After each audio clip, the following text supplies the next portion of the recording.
మరి ఈరోజు అందరికి తెలుసు తాండవ రిజర్వేయర్ అన్నది మన పూర్వీకులు ఇప్పుడు మనకి కట్టినటువంటి విషయం మీ అందరికి తెలిసిన విషయమే. సుమారు నాకు తెలిసి 53,000 ఎకరాలకి సాగు అవుతుంది. మన మండలమే కాదు, పాకిరేపేట మండలం, కోటగొట్ల మండలం, యువతల కోటనందూరు మండలం, గవతలపూడి మండలం, తుని అక్కడ వరకు తాండవ నీరు మీద ఆధారపడి వ్యవసాయాలు జరుగుతున్నాయి. అయితే గత 5 సంవత్సరాల్లో నేను కామెంట్ చేయను, కానీ మీకు అంత తెలిసిందే, నిర్లక్ష్యం చేశారు. కనీసం గేటుకి కన్నం పడితే కన్నం కూడా మిగిలిపోయారు. మళ్ళీ అప్పుడు మన పెద్దలందరినీ కూర్చోబెట్టి వాళ్ళు డబ్బులు వేసుకొని గేట్ కూడా బాగు చేసుకున్నాం. అయితే మొన్న మన ప్రభుత్వం వచ్చిన తర్వాత మరి అమ్మ బ్రహ్మాండం చేశారమ్మా. ఈ కమిటీ ఉన్నారు, కమిటీ మొన్న ఎలక్టెడ్ కమిటీది, రైతులు ఓట్లు ఎలక్టెడ్ కమిటీ సభ్యులు మాత్రం చాలా బ్రహ్మాండంగా పనిచేశారు. మొత్తం ఎంతమంది మీరు కమిటీ? 324 మంది అండి మొత్తం. ప్రెసిడెంట్లు 324 మంది అమ్మా. 12 మంది డైరెక్టర్లు, 27 మంది ప్రెసిడెంట్ ఉంటారు. ఈ పంటకి ఇబ్బంది లేకుండా మొత్తం కమిటీ వాళ్ళందరూ కూడా జాగ్రత్తగా పనిచేశారమ్మా. వాళ్ళందరినీ కూడా మనం అభినందించాల్సిన అవసరం కమిటీ వాళ్ళని. అదేవిధంగా ఇక్కడ ఇందాక మన వాళ్ళు చెప్పిన ఆఫీసులు చెప్పినట్టు విశాఖపట్నం జీవీఎంసీలతో కూడా మాట్లాడి మనం ఆ ప్రాబ్లం కూడా సాల్వ్ చేయగలిగితే సఫిషియెంట్గా ఉంటుంది.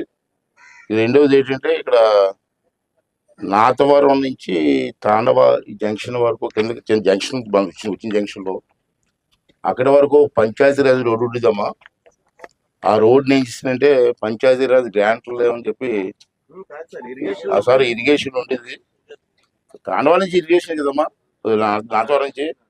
దాన్ని ఏం చేశారంటే వీళ్ళ డబ్బులు లేవు, కనీసం గొయ్యిలు కూడా కప్పలేకపోతున్నారు. అప్పుడు నేను ఆలోచన చేశానంటే దాన్ని ఆర్ఎన్బికి మార్చేసాను.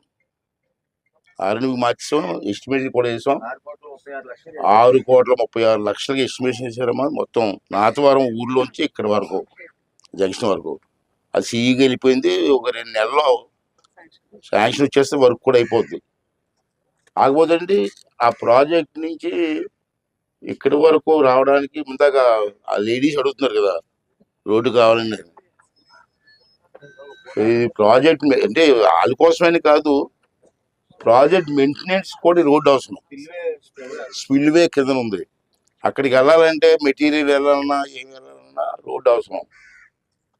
అంటే ఇక్కడ ప్రెస్ వాళ్ళు ఉన్నారు కాబట్టి నేను ఒకటే చెప్తున్నాను, నాతవరం నుంచి జంక్షన్ వరకు ఆల్రెడీ 6,36,000 శాంక్షన్ అయిపోయింది. అది ఒక 2 నెలల్లో పూర్తి చేసి బాధ్యత నేను తీసుకుంటాం, నాది బాధ్యత.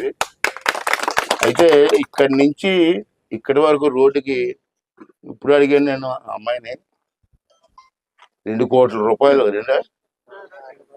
2 కోట్ల రూపాయలు అవుతుంది అని చెప్పి మేడం గారు చెప్తున్నారు. 2 కోట్ల రూపాయలు మీ దగ్గర లేవు, నా దగ్గర లేవు. దీని పరిష్కారం ఏంటంటే మేడం గారే. అంచేత సిఎస్ఆర్ గ్రాంట్ ఫ్యాక్టరీ వాళ్ళు కొంతమంది అడిగి ఏదో బాధపడి దాన్ని ఏదో కొంచెం చేద్దాం, అందుకే ఇక్కడ గట్టిగా మాట్లాడలేకపోతున్నాం. ఎందుకంటే ఇక్కడ ఆ గ్రాంట్ లేదు నా చేతిలో. అంచేత మేడం గారు ఉన్నారు కాబట్టి వారు కూడా ఓకే అంటున్నారు కాబట్టి నేను మేడం గారు మాట్లాడి కొన్ని ఫ్యాక్టరీలు అచ్యుతాపురం దగ్గర కొన్ని ఫ్యాక్టరీ వాళ్ళు ఉన్నారు, వాళ్ళతో మాట్లాడి వాళ్ళ దగ్గర కొన్ని డబ్బు తీసుకొని సిఎస్ఆర్ గ్రాంట్ తీసుకొని దాన్ని కూడా పూర్తి చేయడం కోసం మేము ప్రయత్నం చేస్తామని చెప్పి ఈ సందర్భంలో మనం చేస్తున్నాను. అంతేకాకుండా ఈవేళ ఈ తాండవలో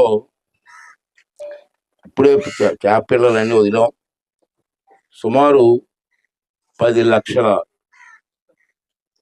చేప పిల్లల్ని ఈవేళ ఇంట్లో వదలాలని చెప్పి ప్రభుత్వం నిర్ణయం తీసుకోవడం జరిగింది. ఆ కార్యక్రమం స్టార్ట్ చేసాం మనం. ఇక్కడ మరి ఫిషర్మెన్ కమ్యూనిటీ వాళ్ళు కూడా దీని మీద ఆధారపడి ఉన్నారు, మీ అందరూ తెలిసిందే. ఈ ఫిషర్మెన్ కమ్యూనిటీ వాళ్ళు ఇక్కడ సుమారు ఎన్ని గ్రామాలంటే 14 గ్రామాల్లో ఉన్నారు. నాకున్న లెక్క ప్రకారం 14 గ్రామాల్లో ఫిషర్మెన్ కమ్యూనిటీ ఉన్నారు. ఈ 14 గ్రామాల ఫిషర్మెన్ కమ్యూనిటీకి తాండవ ఒకటి, రమణాపల్లి ఒకటి, ఇటువంటి కొన్ని రిజర్వాయర్లు ఉన్నాయి. వాళ్ళలో చేపలన్నీ కూడా వారి మీద గవర్నమెంట్ నిర్ణయం ప్రకారంగా వారికి తీసుకోవాల్సిన హక్కులు ఉన్నాయి. అయితే ఇక్కడ ఏంటంటే ఈ ఫిషర్మెన్ కమిటీలో అమ్మ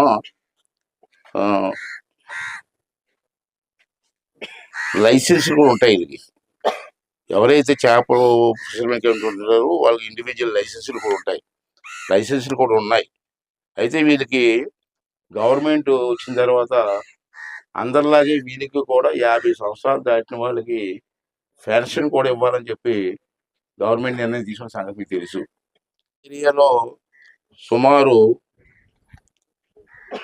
ఎంతమందికి వస్తున్నాయండి పెన్షన్లు? ఇక్కడ 62 మందికి, 50 సంవత్సరాలు దాటిన వాళ్ళకి 62 మందికి లిస్ట్ అవుట్ చేసి 62 మందికి కూడా ప్రతి నెల కూడా పెన్షన్ ఇచ్చే ఏర్పాటు కూడా జరుగుతుంది ఇక్కడ 50 ఇయర్స్ దాటిన వాళ్ళకి.